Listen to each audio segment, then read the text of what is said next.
सामने लड़ाई होगा, आर पार का लड़ाई होगा और आमना सामना का लड़ाई होगा और बीच रोड पे लड़ाई होगा, बीच बाजार में लड़ाई होगा। टीचर से मुख्यमंत्री बने तो जेट में चढ़ेंगे ही। 7 महीना हो गया उनको पैसा नहीं मिला। कौन कौन है? ये लोग छोटी मछली को पकड़ रहे, लेकिन हमें पता है बड़ी मछली कहाँ है। किसान की नाम पे पार्टी फंड बना रहा है, उसको हम आने वाला दिन में उजागर करेंगे। ओडिशा रायगढ़ के 344 किसानों ने अपने जो सालों का मेहनत किया था, जो धान मंडी में बेचा था, अभी तक कम से कम 4.5 करोड़ रुपया पैसा उनका नहीं मिला है। और सबसे बड़ी बात यही है कि वो 4.5 करोड़ रुपया हड़प किया गया है। इसके लिए स्टेट गवर्नमेंट अभी जो किसान है उनको पैसा नहीं दे पा रहा है। आप देखिए उड़ीसा के राजधानी भुवनेश्वर में आज हड़ताल मच रहे जो चाषी हैं और उनके नेता हैं, स्थानीय नेता हैं, वो आज धरना पे बैठे हैं। हमारे साथ हैं एक्स एमपी प्रदीप माझी जी। वो आज धरना में क्यों बैठे हैं उनसे बात करेंगे। Sir welcome to UBC. Sir क्या कहेंगे, कम से कम 4 महीना हो गया किसानों का पैसा नहीं मिल रहा है। ये जो भाजपा सरकार थी बोल रहे कि 70% से ज़्यादा, 70% से ज़्यादा किसान रहते हैं और उनका रोजी रोटी खेती से चलता है।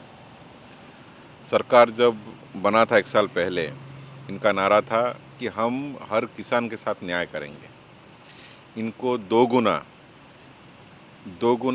मुनाफा देंगे इनको। लेकिन आप देख रहे हैं, ये बहुत विडंबना का विषय है कि हमारे गरीब किसान जो पूरी 4 महीना खेती करके जो फसल उगाता है, वो 3 महीना रखा कहाँ पर? मंडी में। उठाने के लिए 3 महीना लगा इस सरकार को। 90 दिन से 100 दिन लग जाता है मंडी में। रात रात भर वहाँ पे उजागर रहना पड़ता है, वहाँ पे उनको रिक्वेस्ट करना पड़ता है। फिर 3 महीने के बाद उठाते हैं और उठाने के बाद और 4 महीना हो गया। मतलब एक खेती करने वाला किसान 7 महीना हो गया उनको पैसा नहीं मिला।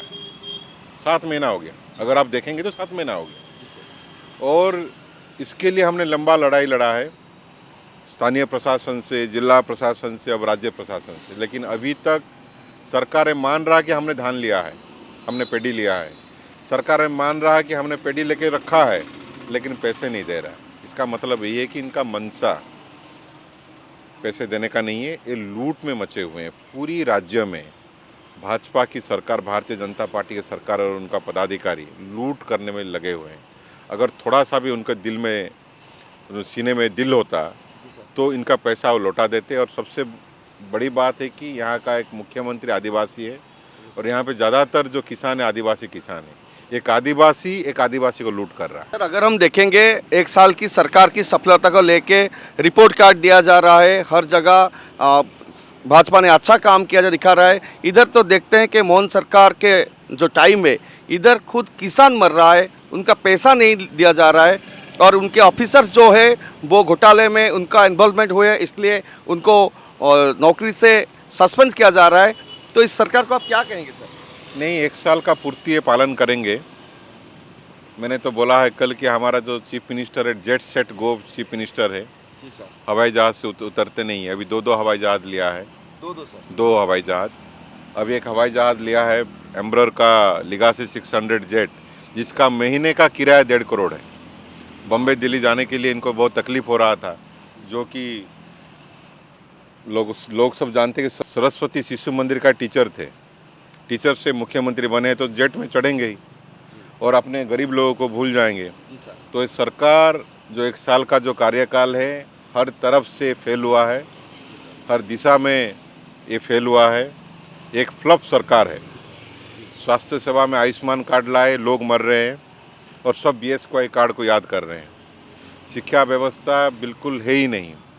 हमारी आदिवासी इलाके में हायर एजुकेशन रेट 1 to 3% है, लेकिन ये भाषण में लगे हुए हैं और जितना लंबा भाषण इनका दिन ब दिन बढ़ता ही जा रहा है।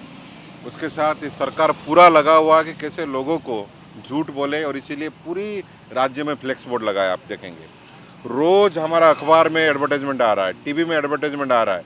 ये लोग पलाभरम को लेके 1 साल में कुछ नहीं कर पाए। ट्रिपल इंजन, डबल इंजन सरकार, और इनके पास इंजन है ही नहीं। ये कोटिया के लिए कुछ नहीं कर पाए, महानदी में कुछ नहीं कर पाए, जो वाटर डिस्प्यूट था। ये भाषण में सरकार सीमित है। इस सरकार को आने वाला साल में उचित जवाब मिलेगा। सर एक तरफ देखेंगे तो पीएम किसान योजना कर रहे हैं, जैसे किसानों के लिए सब कुछ अच्छा मिले, और इसको लेके बहुत मार्केटिंग भी किया जा रहा है पूरा देश भर में।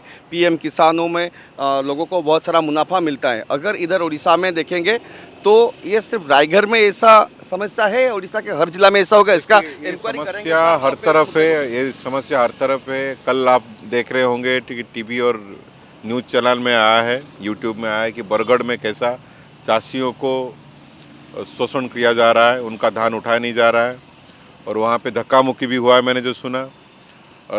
और जो मंडी चल रहा था, जो प्रोक्योरमेंट चल रहा था, उस टाइम पे आप देखेंगे मिनिमम 8 किलो क्वालिटी के नाम पर कटा गया। वो पैसा कहाँ गया? पैसा तो फुल आया, 3100 पूरा आया है, 3100 रुपया पूरा आया। तो 8 किलो जो काट के ले गए, वो 8 किलो का पैसा किधर गया? 240 रुपया पर कुंटल। आप हिसाब जोड़ लीजिए, हमारा एक छोटा सा डिस्ट्रिक्ट है और वहाँ पे 26 लाख कुंटल उठाया जाता है। 26 लाख इंटू 240 कितना रुपया हुआ? पूरा राज्य में कितना हुआ होगा? ये एक लूट का माध्यम है, एक डिजाइन है, एक मॉडल है कि कैसे पैसे काट के खाए। तो आप कोई भी किसान के पास चले जाइएगा, वो बोलेंगे हमारा 5 से 6 कुंटल से 8 केजी तक हर कुंटल उन्होंने काटा है। वो पैसा किधर गया?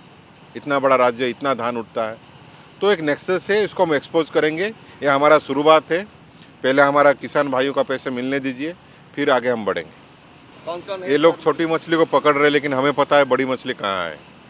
ये एमडी जो प्रोक्योरमेंट करता है, उसके ऊपर रहता है डीआरसीएस जो इसको मॉनिटरिंग करता है, मिल जो अपने पास धान को ले जाता है, सीएसओ जो पूरी डिस्ट्रिक्ट का संचालन करता है, कलेक्टर इस पूरा बॉडी का प्रोक्योरमेंट का चेयरमैन है। ये सब मिले हुए हैं। उसके बाद जो यहाँ पे मिनिस्टर और सेक्रेटरीज वगैरह बैठे हुए हैं, ये सबका नेक्सस नहीं होने से आप लूट नहीं कर सकते, कि हर लेयर में कोई ना कोई बैठा हुआ है। तो मैं जो बोल रहा हूँ, अभी दावे के साथ बोल रहा हूँ कि नवरंगपुर जिला में 7 लाख कुंटल धान खरीदा नहीं गया है। ये हम दावे के साथ बोल रहे हैं। हम ये भी बोल रहे हैं कि 26 लाख कुंटल धान रखने के लिए आपका नवरंगपुर में गोदाम ही नहीं है, तो आपने रखा कहाँ पर? आपने कहाँ पे रखा? पूरा फ्रॉड हुआ है, पूरा सामने आएगा हर चीज़। हमारे पास सारा तथ्य है।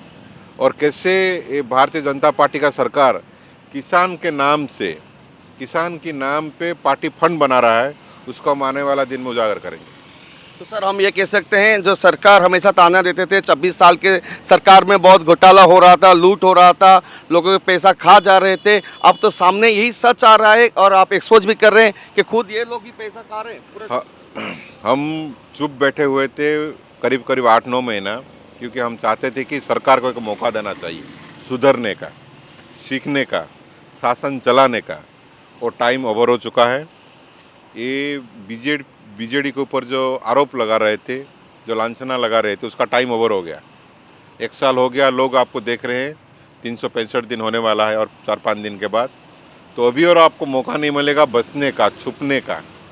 सामने लड़ाई होगा, आर पार का लड़ाई होगा और आमना सामना का लड़ाई होगा, और बीच रोड पे लड़ाई होगा, बीच बाजार में लड़ाई होगा। सर क्योंकि किसान की न्याय अधिकार के लिए लड़ाई कहाँ तक लेके जाएंगे आपका? ये पूरा राज्य में आंदोलन होगा, क्योंकि उनका पर्दाफाश हम करेंगे।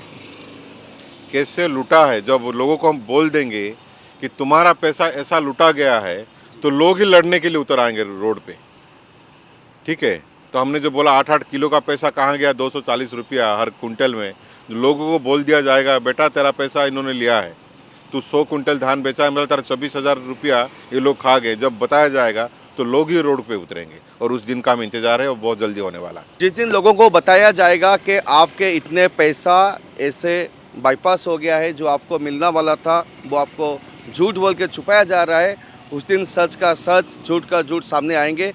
फिर भी देखते हैं ये आगे क्या होता है और ये जो स्ट्राइक है कहाँ तक जाता है। लेकिन हम सरकार से यही एक रिक्वेस्ट करेंगे, क्योंकि जो किसान साल भर अपना मेहनत करके खेती करता है और जो अनाज उगालता है उसको बेच के उसका फैमिली चलाता है। कुछ लोग जो हम बात कर रहे थे कल भी उनसे, वो बोल रहे हैं कि उनकी बच्चियों की शादियां रुक गई है, बहुत सारी ज़रूरी काम रुक गई है। सरकार उसको गंभीर से ले और ये महत्वपूर्ण डिसीजन जल्द से जल्द ले और किसानों की पैसा उनको जल्द वापस करे। भुवनेश्वर से प्रदीप के साथ ज्योतिरंजन, UBC हिंदी।